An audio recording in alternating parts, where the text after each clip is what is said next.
최근에 나사 제트추진연구소의 연구원들은 외계 문명의 존재가 의심되는 곳에 전파 통신을 시도하기 위한 방법을 고안했습니다.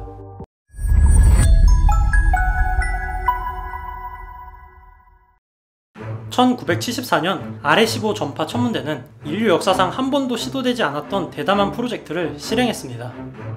바로 태양계가 아닌 다른 곳에 엄청난 전파 메시지를 보낸 것이죠. 일명 아레시보 메시지라고 불리는 이 메시지는 M13 구상성단이라는 곳으로 발송이 되었는데, 이 메시지에는 이진법으로 태양계의 위치와 태양계에서 지구의 위치, 그리고 인간의 형태와 DNA의 정보 등이 담겨 있었습니다. 이 사진은 당시 아레시보 천문대가 보낸 메시지를 이미지화한 것인데, 검은 곳은 0이고 색이 칠해진 곳은 1입니다. 사진에서 색상 정보가 담긴 것처럼 보이지만 실제로 색상 정보 같은 것은 없고, 색이 칠해진 곳은 1, 아닌 곳은 0으로 보면 되죠. 하지만 이런 메시지를 보낸 후 인류는 50년 동안 외계에서 아무런 답신을 받지는 못했습니다. 이렇게 들으면 우주에 인간 말고 지적 생명체가 없어서 그런 거 아니냐 라고 생각할지도 모르지만, 오히려 그 반대입니다. M13 구상성단은 태양계로부터 무려 25,000광년 떨어져 있고, 그 이야기는 전파도 무려 25,000년 뒤에 도착한다는 얘기죠. 그 말은 그 당시에 아레시보 천문대가 보냈던 데이터는 만약 M13 구상성단에 외계인이 있다고 해도 아직 받아보지도 못했을 것이며, M13 방면으로는 25,000광년 내내 사실상 빈 공간이기 때문에 메시지가 거기서부터 오는 게 더 이상한 것입니다. 거기에다가 우주의 천체들의 활동에서 나오는 전파보다 인류가 만들어낸 전파가 훨씬 더 약하기 때문에 무사히 잘 도착을 한다고 해도 우리가 보낸 전파를 감지할 가능성도 적습니다.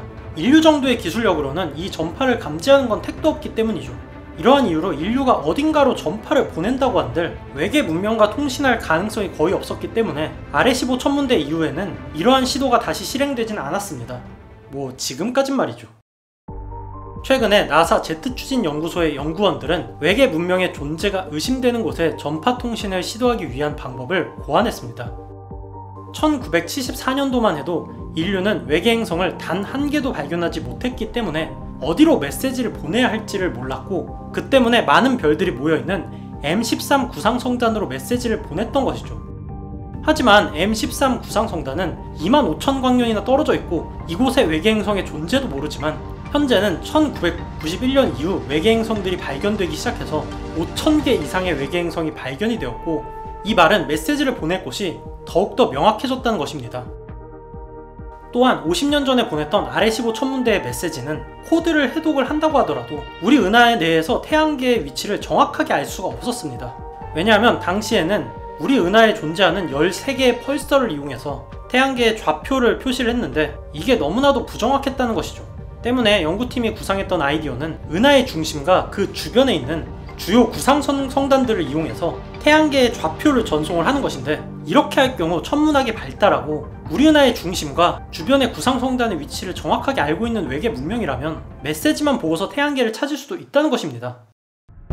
메시지는 이전과 마찬가지로 1과 0를 사용해서 1의 신호가 들어오는 부분에는 점을 찍으면 이미지가 완성되는 방식으로 전송하기 때문에 서로 언어적인 소통이 불가능하다고 해도 이미지로 메시지를 전송이 가능하다는 것입니다. 또한 그때보다 훨씬 더 강한 전파 메시지를 보내는 게 가능하죠. 거기다가 현재는 무수히 많은 외계 행성이 발견이 되어서 어디로 전송할지도 명확하다는 것입니다. 예를 들어서 지구처럼 생명체가 존재할 가능성이 높은 트라피스트-1 같은 행성계는 과거 같으면 생각해보지도 못한 것입니다. 만약에 트라피스트-1에 외계 문명이 있었고 우리가 전파를 당장 보낼 수가 있다면 80년 후에 답장을 받을 수가 있습니다. M13 구상성단은 5만 년이 걸리는데 그에 비해서 매우 가까운 거리죠. 재미난 것 중에 하나는 지금까지는 미스터리였던 외계 문명의 증거로 예상되는 이상한 현상이 일어났던 곳들 중에 한 곳에 전파를 보낼 것이라는 것입니다. KIC 846285이라는 이 항성은 지구로부터 14,000광년 떨어져 있는데, 케플러 망원경의 관찰 결과 광도가 너무나도 불규칙하게 계속해서 변하는 현상이 포착이 된 것입니다.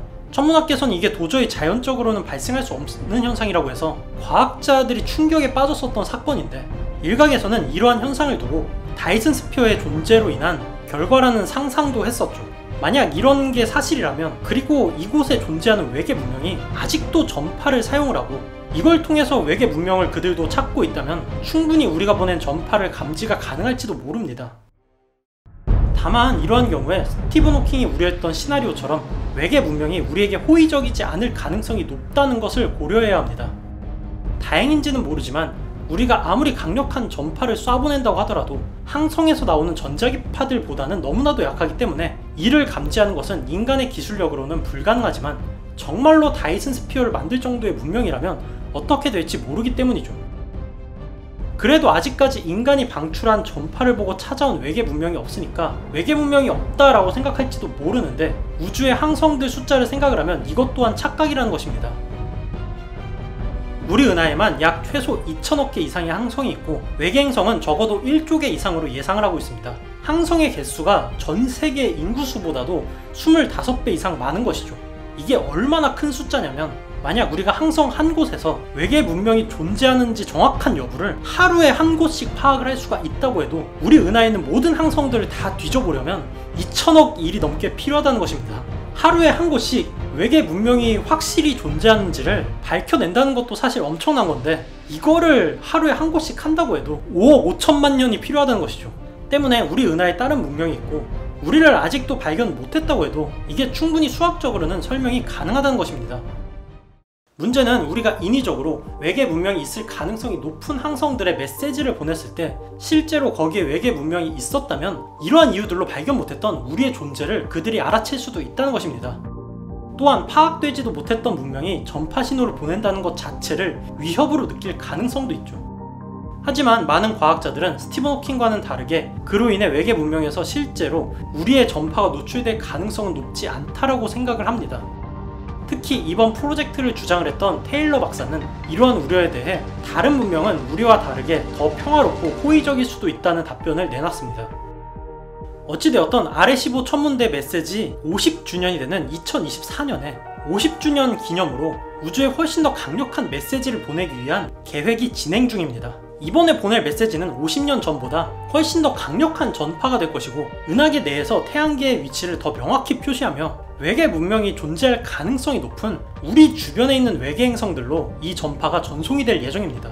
우리 은하에 다른 문명이 존재하는지나 그들이 이렇게도 미약한 인류의 전파를 감지할 수 있는지는 미지수지만 이게 앞으로 어떤 영향이 있을지가 궁금하네요. 그럼 이러다가 영화 배틀십 같은 일이 일어나는 게 아닌가 하는 그런 두려움도 있긴 합니다. 그러이만